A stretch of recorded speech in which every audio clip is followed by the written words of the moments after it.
Welcome all. तो आज हम सीएमए फाउंडेशन का पेपर नंबर 2 डिस्कस करने वाले हैं। आप देख सकते हैं ये जो पेपर है सीएमए फाउंडेशन का paper number 2 financial and cost accountancy वाला है और हम इसके सॉल्यूशंस को भी डिस्कस करेंगे। और आप चाहते हैं कि डिटेल पेपर आपके पास आए तो डिस्क्रिप्शन में लिंक पे क्लिक करके अपनी डिटेल्स को फिल कर दीजिए, आपके पास question paper along with the solutions पहुंच जाएगा। तो चलिए शुरू करते हैं डिस्कशन। तो आप ये पेपर देख सकते हैं, ये 1 आवर का पेपर है और इसके अंदर आपको 50 क्वेश्चंस मिलेंगे। हर क्वेश्चन 2 मार्क्स का है। तो फर्स्ट क्वेश्चन जो है, फर्स्ट पार्ट जो है अकाउंटेंसी का है और फर्स्ट क्वेश्चन इसका देखते हैं। देखिए इसमें क्वेश्चन पूछा है what is the primary purpose of financial accounting. Financial accounting का प्राइमरी पर्पस क्या है? तो फाइनेंशियल अकाउंटिंग का प्राइमरी पर्पस होता है providing information, financial information to stakeholders, minimise taxes, नहीं ये प्राइमरी पर्पस नहीं है। Maintain details of assets and liabilities, ये भी नहीं है और ये भी नहीं है। तो अकाउंट्स का, फाइनेंशियल अकाउंट्स का प्राइमरी पर्पस जो होता है फाइनेंशियल अकाउंटिंग का, वो होता है इंफॉर्मेशन शेयर होल्डर्स को, स्टेक होल्डर्स को प्रोवाइड करना। तो इसका ऑप्शन है ए। सेकेंड क्वेश्चन पे आते हैं। इसमें बोल रखा है dash is a science and arts of correctly recording in the books of accounts all those transaction that result in the transfer of money और मनी वर्थ। तो ये जो क्वेश्चन नंबर सेकंड है, जब आप देखेंगे ये आपकी बुक से ही लिया गया है। एज इट इज बुक में एक डेफिनेशन दी हुई है बुक कीपिंग की, वही डेफिनेशन है। फर्स्ट वर्ड बुक कीपिंग है जिसको स्किप कर दिया गया है और प्रोबेबली वही हमारा आंसर है। तो इसका आंसर होगा डी, बुक कीपिंग।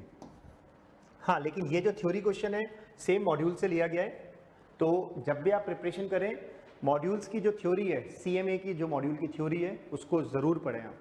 नेक्स्ट देखिए, dash approach of determination of debit and credit aspect of a transaction is based on conventional classification. Conventional classification मतलब अकाउंट्स के गोल्डन रूल्स, उसकी बात हो रही है। देखो diamond rule, silver rule, iron rule तो कुछ होते ही नहीं अकाउंट्स के अंदर। गोल्डन रूल होते हैं जहाँ पे आप टाइप्स ऑफ अकाउंट्स वगैरह पढ़ते हैं, रियल, पर्सनल, नॉमिनल के रूल्स पढ़ते हैं। तो इसका आंसर होगा D, golden rules. Next, books of accounts in which transaction of a specific type via credit purchase, credit sale etcetera. ऐसी कौन सी बुक्स हैं जहाँ पे क्रेडिट परचेज, क्रेडिट सेल्स वगैरह रिकॉर्ड होती है? तो देखो क्रेडिट से रिलेटेड ट्रांजैक्शन तो हमारी सब्सिडरी बुक्स में ही रिकॉर्ड होते हैं। तो इसका आंसर क्या होगा? सी, सब्सिडरी बुक्स। नेक्स्ट देखिए, क्वेश्चन नंबर 53। इसमें बोला है in accounting dash provides a common set of rules and guidance which is used to measure, recognize, present and disclose the information appearing in an entity's financial statement। तो ये भी एक definition है, ये accounting framework की definition है। तो जब आप देखेंगे तो इसका आंसर होगा A, accounting framework. As it is आपके मॉड्यूल की थ्योरी है, मॉड्यूल की लाइंस में से क्वेश्चन आया गया है। नेक्स्ट देखेंगे, इनमें से कौन सा पर्सनल अकाउंट है? तो देखिए पेबल जिसके आगे लग गया वो रिप्रेजेंटेटिव पर्सनल अकाउंट है। तो सैलरी पेबल पर्सनल अकाउंट है, बाकी टैक्स पेड नॉमिनल अकाउंट है, इन्वेस्टमेंट रियल अकाउंट है, ट्रेडमार्क इंटेंजिबल एसेट है और रियल अकाउंट है। तो इसमें पर्सनल अकाउंट कौन सा है? Salary payable. नेक्स्ट देखेंगे 57 पे, expenses incurred for remover of inventories to a new site is by nature. देखिए अगर आप एक जगह से दूसरी जगह पे इन्वेंट्रीज को लेकर जाते हैं, इन्वेंट्रीज को ट्रांसफर करते हैं एक साइट से दूसरी साइट पे, तो इन्वेंट्री हमारा एक रेवेन्यू एक्सपेंडिचर है, क्योंकि जो गुड्स परचेज करते हैं वो रेवेन्यू एक्सपेंडिचर होता है। उसके बाद जो बचा हुआ माल है वो इन्वेंट्री है, तो वो रिलेटेड है रेवेन्यू एक्सपेंडिचर से, ठीक है ना। तो इसका आंसर होगा ए, रेवेन्यू एक्सपेंडिचर। ना बी होगा, ना सी होगा, ना डी होगा। इन्वेंट्री को एक साइड से दूसरी साइड पे लेके जाना रेवेन्यू एक्सपेंडिचर होगा। Next, which of the following is are true about the bank book. तो देखिए ये एज इट इज जो क्वेश्चन है आपको आपके सीएमए के मॉड्यूल में मिल जाएगा कि बैंक बुक के बारे में कौन कौन सी चीजें सही है। और ये जो लाइंस आपको दे रखी है इसमें, ये एज इट इज आपको मिल जाएगी। तो ये तीनों ही बातें सही है। ये सब्सिडी बुक्स ऑफ अकाउंट भी होता है, इसको बैंक जर्नल भी बोलते हैं। और ये जो लार्ज ऑर्गेनाइजेशन होते हैं जिसका सब्सटेंशियल वॉल्यूम यानी ज्यादा वॉल्यूम में काम होता है बैंक ट्रांजेक्शन्स का, वो मेंटेन करते हैं। तो इसका आंसर हो जाएगा डी। चलिए आगे मूव करते हैं 59 नंबर के क्वेश्चन में। अगेन लेजर का जब क्वेश्चन देखेंगे तो ये वाला जो क्वेश्चन है ये भी आपके मॉड्यूल की थ्योरी में से लिया गया है कि लेजर्स के अंदर कौन कौन से चीज़ें आती है, लेजर कंटेन वेरियस अकाउंट्स, ना ट्रांजेक्शन ना एंट्रीज, एंट्रीज तो जनरल में होती है, तो लेजर में क्या आते हैं, वेरियस अकाउंट्स। नेक्स्ट देखें, विच of the following is not a feature of trial balance, इनमें से ट्रायल बैलेंस का कौन सा फीचर नहीं है। ये डेबिट और क्रेडिट ट्रांजेक्शन रिकॉर्ड करता है, ये तो फीचर है। ये डेबिट और क्रेडिट बैलेंस को एक्सट्रैक्ट करता है वेरियस लेजर अकाउंट से, ये भी फीचर है। और it is a part of, नहीं, फाइनेंशियल स्टेटमेंट का पार्ट नहीं है। फाइनेंशियल स्टेटमेंट का पार्ट होगा trading, P&L, balance sheet, cash flow, funds flow और नोट्स टू अकाउंट्स। तो मोस्ट प्रोबेबली 60 का आंसर होगा सी, फाइनेंशियल स्टेटमेंट का पार्ट ट्रायल बैलेंस नहीं होता है। नेक्स्ट देखिए, इसमें से कौन सा, विच of the following is not an internal factor causing depreciation, इसमें से डेप्रिसिएशन का इंटरनल फैक्टर कौन सा नहीं है। ये इंटरनल फैक्टर है, ये है और ये है, ये बेटा एक्सटर्नल फैक्टर में आता है। तो ये डेप्रिसिएशन का एक्सटर्नल फैक्टर है, फैक्टर जरूर है लेकिन ये एक्सटर्नल है, इंटरनल नहीं है, तो इसका आंसर हो जाएगा बी। नेक्स्ट देखिए, क्वेश्चन नंबर 64। और मैं वीडियो की स्टार्टिंग में भी आपको बता चुका हूं कि जैसे ही आपको ये पेपर चाहिए हो अलॉन्ग विद द सॉल्यूशन, तो लिंक जो है वो डिस्क्रिप्शन में है, आप उस लिंक को फिल करिए, उसमें डिटेल्स फिल करिए, आपके पास question paper along with the solution मिल जाएगा। ठीक है, चलिए आगे बढ़ते हैं। क्वेश्चन देखिए 64, बैंक बैलेंस दे रखा है पासबुक का, क्रेडिट बैलेंस है 1000 रुपीज को। तो जब हम इसको सॉल्व करेंगे क्वेश्चन को, अगर हम इसमें प्लस आइटम और माइनस आइटम वाला फॉर्मेट अपनाते हैं तो बैलेंस एज पर पासबुक, क्योंकि क्रेडिट बैलेंस है तो पॉजिटिव बैलेंस है, वो कितना दे रखा है 1000, और इसमें ऐड हो जाएगा अनकलेक्टेड चेक, जो चेक हमने बैंक में जमा तो करा दिया लेकिन अभी तक खाते में, अकाउंट में पैसे आए नहीं है, तो 2000 रुपीज इसमें ऐड हो जाएगा अनकलेक्टेड चेक के नाम से। और टोटल इसका डेबिट बैलेंस आ जाएगा कैश बुक का 3000, तो इसका आंसर होगा C, debit balance as per cash book. Next देखिए, कंसीडर द फॉलोइंग स्टेटमेंट, इन स्टेटमेंट्स को कंसीडर करना है और 61 नंबर के क्वेश्चन में हमें चेक करना है कि इन स्टेटमेंट्स के बारे में कौन कौन से स्टेटमेंट सही है या गलत है। Adjustment entries are recorded by an organisation in the general ledger, एकदम सही है। Adjustment entries are pass to comply with the accounting principle, ये भी बात सही है, तो इसका आंसर हो जाएगा ए। ये दोनों ही स्टेटमेंट ट्रू है और ये आपको एज इट इज थ्योरी आपको मॉड्यूल से मिल जाएगी। ग्रॉस प्रॉफिट कैसे निकलता है, तो ग्रॉस प्रॉफिट निकालने के दो तरीके होते हैं, जिनमें से एक होता है सेल्स और कॉस्ट का डिफरेंस। तो ये तो बहुत इजी क्वेश्चन था, बाकी ऑप्शंस पढ़ने की जरूरत ही नहीं है। सेल और सीओजीएस का डिफरेंस क्या होता है, ग्रॉस प्रॉफिट। चलिए नेक्स्ट देखते हैं 62 नंबर का question, dash occurs only in the case of wasting assets. देखो वेस्टिंग एसेट्स लिखा हुआ है और वेस्टिंग एसेट्स पे डेप्रिसिएशन लगाने का जो मेथड होता है उसको अपन बोलते हैं डेप्लीशन मेथड्स। नेक्स्ट देखेंगे, इन दी कंसाइनमेंट बिजनेस, कंसाइनमेंट बिजनेस में अगर कंसाइनर ने कंसाइनी को ऐसा कमीशन दिया है जिससे पैसे डूबने का यानी बैड डेट्स का रिस्क उसी का है क्रेडिट सेल के केस में, तो उस कमीशन को क्या बोलते हैं, डेल कैडर कमीशन बोलते हैं। देखो ऑर्डिनरी कमीशन नॉर्मल कमीशन होता है, ओवरराइडिंग जो कमीशन दिया जाता है वो सेल्स को बूस्ट करने के लिए, मोटिवेट करने के लिए दिया जाता है, और डेल कैडर कमीशन जो होता है वो अपने आप को बचाने के लिए होता है कि अगर पैसे डूबे तो पैसे डूबने का रिस्क किसका होगा, कंसाइनी का। नेक्स्ट देखें क्वेश्चन नंबर 67,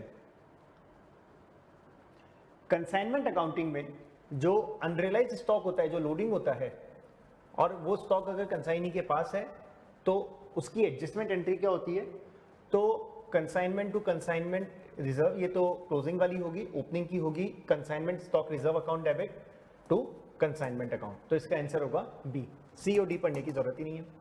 नेक्स्ट देखेंगे 70 नंबर के क्वेश्चन में, अगर कोवेंचर कैपिटल कंट्रीब्यूट करते हैं सेपरेट सेट ऑफ बुक्स में, तो एक नॉर्मली आप मान लो बिजनेस में हम पैसा कंट्रीब्यूट कर रहे हैं तो जनरल एंट्री हो जाएगी joint bank account debit and coventurers को क्रेडिट करेंगे। Joint bank account to be debited and joint venture account, joint venture तो नॉमिनल अकाउंट है तो ये तो ऑप्शन हो नहीं सकता। कोवेंचर यानी कैपिटल तो कभी डेबिट होगी नहीं, बिजनेस में पैसा आ रहा है तो। नेक्स्ट जॉइंट वेंचर, ये भी नॉमिनल अकाउंट है, यानी एक तरीके से आप समझ ले P&L अकाउंट को डेबिट कर रहे हैं, हो ही नहीं सकता। हाँ जॉइंट बैंक का मतलब है नॉर्मल में कैश बोलते हैं अपन, कैश टू कैपिटल जो नॉर्मल एंट्री करते हैं, तो कैश की जगह हमको कौन सा वर्ड यूज करना है, जॉइंट बैंक, और कैपिटल की जगह कोवेंचर्स कैपिटल अकाउंट। ठीक है, तो ये इसका आंसर हो जाएगा 70 का डी। इसके बाद हम आते हैं क्वेश्चन नंबर 68 पे। क्वेश्चन नंबर 68 में बोल रहा है कि जे ने 3000 kg एप्पल्स के को जो कोलकाता में है उसको कंसाइन किए 60 रुपीज़ में। तो हम देखें 3000 kg 60 रुपये के हिसाब से, तो इसकी कॉस्ट हो गई 180 और 12,000 का खर्चा भी है, तो कंसाइनर ने 12,000 का खर्चा किया है, तो TCC total cost of consignment हो गई 192। अब इसमें नॉर्मल लॉस दे रखा है क्योंकि अनअवॉइडेबल लॉस तो नॉर्मल लॉस होता है 20%। अब ये नॉर्मल लॉस है, ये क्वांटिटी कम कर देगा। 3000 kg जो एप्पल थे उसमें 20% का नॉर्मल लॉस है, ये क्वांटिटी कम कर देगा, रेट वही रहेगी। तो अगर हमारी 192 की कॉस्ट है और क्वांटिटी हमारी 2400 है, 2400 कैसे आई? 3000 में 20% को एडजस्ट करके। तो 192 को 2400 से जब हम डिवाइड करेंगे तो इसका आंसर आ जाएगा 80 पर केजी। तो इसका आंसर आ जाएगा 80 पर केजी, ठीक है। और नॉर्मल लॉस का एक फॉर्मूला भी होता है, total cost of consignment divide by total units minus normal loss units, तो उसके हिसाब से भी आप इसको चेक कर सकते हैं।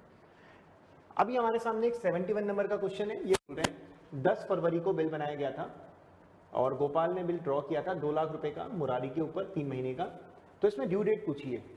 तो देखो 10 फरवरी से अगर हम 3 महीने गिनेंगे तो फरवरी हो गया, मार्च हो गया, अप्रैल हो गया, अप्रैल खत्म हो गया, तो कुल मिला के 10 मई की डेट आती है।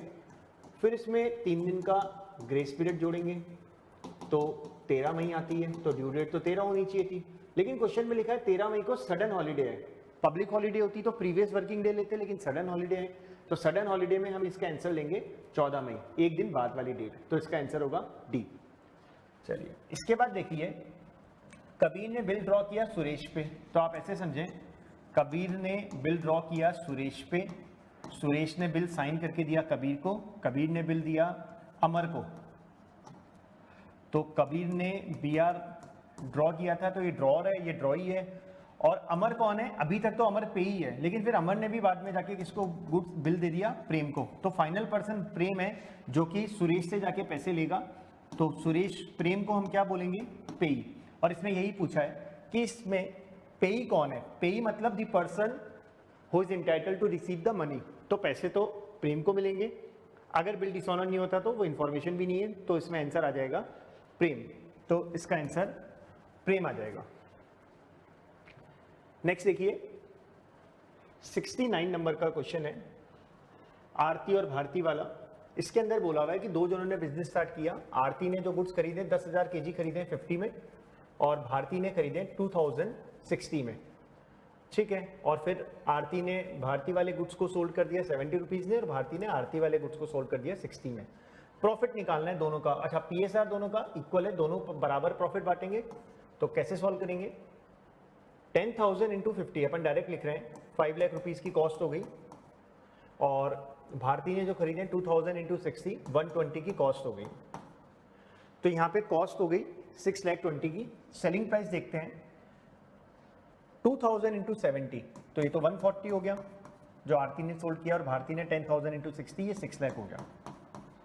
तो टोटल सेल जो है वो हो गई 740 की, परचेज कॉस्ट है 620 की, तो डिफरेंस हमारा जो प्रॉफिट आएगा 1,20,000 आएगा, और दोनों का रेशियो बराबर है, तो इसका आंसर आ जाएगा 60,000 और ये हो जाएगा सी। नेक्स्ट देखते हैं, मुदित ने बिल ड्रॉ किया 6 लाख का, और 3 महीने का बिल था, फरवरी में ड्रॉ किया था। मैच्योरिटी पे बिल डिसऑनर हो गया और 6,000 रुपये लग गए, तो मुदित को कितने रुपए लेने सौरभ से? 6 लाख का तो बिल ही था और 6,000 रुपये का डिसऑनर है, तो टोटल 6,06,000 रुपीज़ लेने हैं।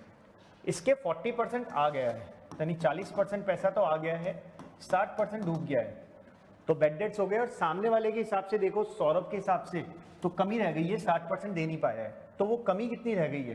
तो 6,06,000 का 60% जब हम निकालेंगे तो इसका अमाउंट आ जाएगा 363,600, तो इसका आंसर आ जाएगा सी, 363,600। ध्यान रखना नोटिंग चार्जेस भी बिल में जुड़ जाएगा और उसके बाद निकालेंगे। नेक्स्ट देखेंगे 74, ये बहुत स्ट्रेट फॉरवर्ड थ्योरी है। 74 में बोला है which of the following is not a component of financial statements. अच्छा, फाइनेंशियल स्टेटमेंट का कौन सा कंपोनेंट नहीं है? ट्रायल बैलेंस नहीं है। बैलेंस शीट भी होगा, ट्रेडिंग भी होगा, और पीएनएल और पीएनएल एप्रोप्रिएशन दोनों ही इनकम स्टेटमेंट की कैटेगरी में आते हैं, तो ये कंपोनेंट है फाइनेंशियल स्टेटमेंट के। तो इसका आंसर होगा ट्रायल बैलेंस, जो फाइनेंशियल स्टेटमेंट का कंपोनेंट नहीं है। तो आंसर होगा ए, मैंने राइट लगाया कि हाँ ये तीन तो कंपोनेंट है। नेक्स्ट देखेंगे, इनकम टैक्स जो प्रोप्राइटर ने पे किया है और ट्रायल बैलेंस में दे रखा है। तो देखो प्रोप्राइटर के केस में, सोल प्रोप्राइटर के केस में इनकम टैक्स को ड्राइंग्स बोलते हैं और वो कैपिटल से डिडक्ट हो जाता है, नेट प्रॉफिट जुड़ जाता है। तो डेबिट होगा पीएनएल में नहीं, क्योंकि इनकम टैक्स खर्चा नहीं है। असेट साइड में आएगा, बिल्कुल नहीं आएगा। लायबिलिटी साइड में आएगा नहीं, सेपरेट आइटम तो बिल्कुल नहीं है। लायबिलिटी साइड में आएगा, बैलेंस शीट में डिडक्ट होगा from the balance of capital, तो इसका आंसर होगा डी। और ये बहुत बेसिक एडजस्टमेंट है, क्लास 11th में भी सिखाया जाता था। इसके बाद देखो, at the time of finalization of accounts, loss on sale of fixed assets is closed by transfer to। तो हम लॉस ऑन सेल को कहाँ ट्रांसफर करते हैं? पहला है डेबिट बैलेंस ऑफ पीएनएल, यही ट्रांसफर करते हैं। पीएनएल के क्रेडिट में ट्रांसफर करेंगे नहीं, ट्रेडिंग में जाएगा नहीं, और एप्रोप्रिएशन में जाएगा नहीं, क्योंकि ये चार्ज अगेंस्ट प्रॉफिट है, नुकसान है, तो पीएनएल अकाउंट में जाएगा। इसके बाद बोला है, which of the following items are reflected under the current liability in the balance sheet? Accounts payable मतलब क्रेडिटर, करंट लायबिलिटी में आएगा, आउटस्टैंडिंग भी आएगा। एडवांस फ्रॉम कस्टमर, कस्टमर से एडवांस ले लिया हमने, यानी हमने कस्टमर से पैसा ले रखा है एडवांस, तो हमको सर्विस देनी है, गुड्स देने हैं बदले में, तो इसका आंसर होगा डी। चारों ही ऑप्शन सही हैं, तो इसका आंसर हो जाएगा डी। नेक्स्ट देखेंगे क्वेश्चन नंबर 76। इसमें से ग्रॉस प्रॉफिट निकालना है, तो ग्रॉस प्रॉफिट निकालने के लिए सेल्स दी हुई है, सेल में से सीओजीएस माइनस कर देते हैं। क्या क्लोजिंग इन्वेंट्री काम आएगी? बिल्कुल नहीं आएगी। रिटर्न आउटवर्ड, ये तो रिटर्न आउटवर्ड कंफ्यूज करने के लिए दिया हुआ है, ये परचेज रिटर्न है, सेल रिटर्न होती तो माइनस करते। तो डायरेक्ट आप लोग इसमें से 920 में से 9,20,000 में से आप माइनस कर देंगे 7,75,000। तो जब हम माइनस करेंगे तो शायद 145 आ जाएगा, तो इसका आंसर आ जाएगा 1,45,000। नेक्स्ट दिया हुआ है PNL account is draft. PNL account क्यों बनाते हैं? कैपिटल निकालने के लिए नहीं, इक्विटी के लिए नहीं, इसके लिए भी नहीं, नेट प्रॉफिट या नेट लॉस निकालने के लिए। बड़ा आसान क्वेश्चन था। नेक्स्ट ये बोल रहे हैं ट्रायल बैलेंस आपको दे रखा है, ट्रायल बैलेंस के अंदर आपको बेड डेट्स दे रखे हैं, प्रोविजन दे रखा है, ओपनिंग प्रोविजन और क्लोजिंग प्रोविजन दे रखा है 11,000। तो इसमें पीएनएल की एंट्री आपको बतानी है। अगर इसको अकाउंट के भी आप करना चाहें तो by balance brought down provision account बना के करें। ओपनिंग बैलेंस ऑफ प्रोविजन आपको दे रखा है 16,000 रुपए। बेड डेट्स इसके अंदर आपको दे रखे हैं 10, और closing provision balance carried down वो आपको दे रखा है 11।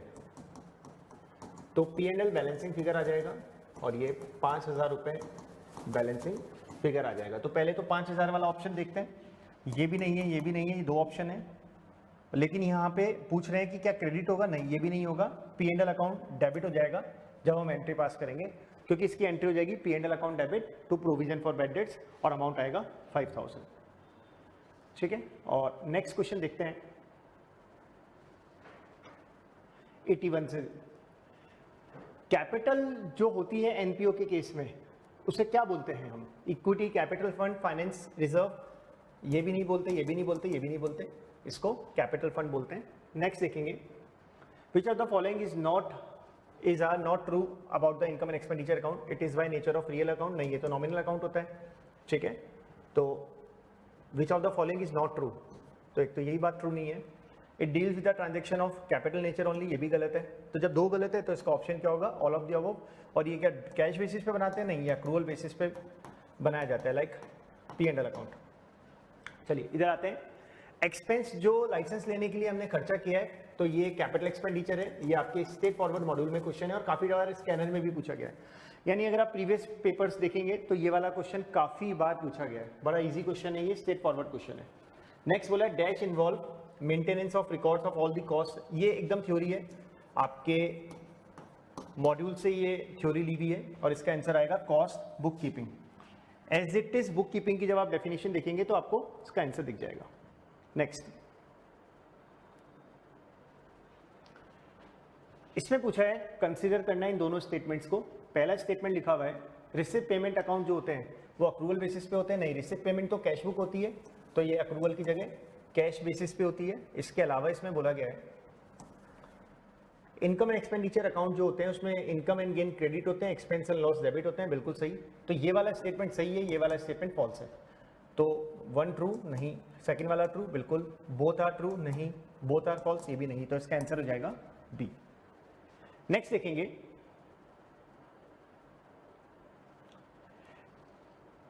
ये वाला क्वेश्चन भी मॉड्यूल से है स्ट्रेट फॉरवर्ड कि CAS 19 का नाम क्या है, तो इसका नाम क्या होगा, joint cost.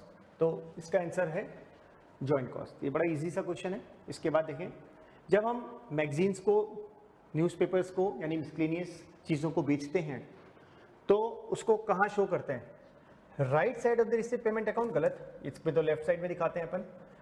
Shown as expenditure in the, नहीं खर्चा तो है नहीं है, shown as income in the income and expenditure account. तो इसका आंसर आ जाएगा सी। हम जब इनकम एंड एक्सपेंडिचर अकाउंट बनाते हैं तो मिसलेनियस इनकम के हिसाब से इसको क्रेडिट साइड में दिखाते हैं। Which of the following method of costing is appropriate to advertisement industry. Process नहीं होगा, जॉब यही होगा। जॉब कॉस्टिंग एडवर्टीजमेंट इंडस्ट्री में काम आती है। आपके मॉड्यूल के अंदर थ्योरी दे रखी है, बड़ी इजी थ्योरी है। नेक्स्ट देखें, 89 नंबर के क्वेश्चन में आपसे पूछा है कि आपको फैक्ट्री कॉस्ट निकालनी है, तो आपको डायरेक्ट मटेरियल, डायरेक्ट लेबर और फैक्ट्री ओवरहेड्स को प्लस करना है। तो डायरेक्ट लेबर आपका जो दे रखा है मटेरियल 2,05,000, डायरेक्ट लेबर 232 और ये 50% ऑफ डायरेक्ट लेबर है फैक्ट्री ओवरहेड्स, तो इसका 50% हो जाएगा 1,16,000। इसको जब हम टोटल करेंगे तो आ जाएगा अप्रॉक्सीमेटली 5,53,000। तो इसका जो आंसर आएगा 5,53,000 आएगा। इसका आंसर सी आ जाएगा। नेक्स्ट देखें, इसमें हमें नेट प्रॉफिट निकालना है पर यूनिट। तो ये तो number of units produce and sold, 16,000 unit बनाई और बेच दी। कॉस्ट ऑफ प्रोडक्शन 4 रुपये है और सेलिंग एंड डिस्ट्रीब्यूशन का खर्चा 1 रुपये, तो टोटल कॉस्ट 5 रुपये है, सेलिंग प्राइस 10 रुपये है, तो इन दोनों का डिफरेंस प्रॉफिट आ जाएगा 5 रुपये। तो इसका आंसर आ जाएगा बी। तो प्रॉफिट आ जाएगा 5 रुपये और इसका आंसर भी बी आ जाएगा। नेक्स्ट,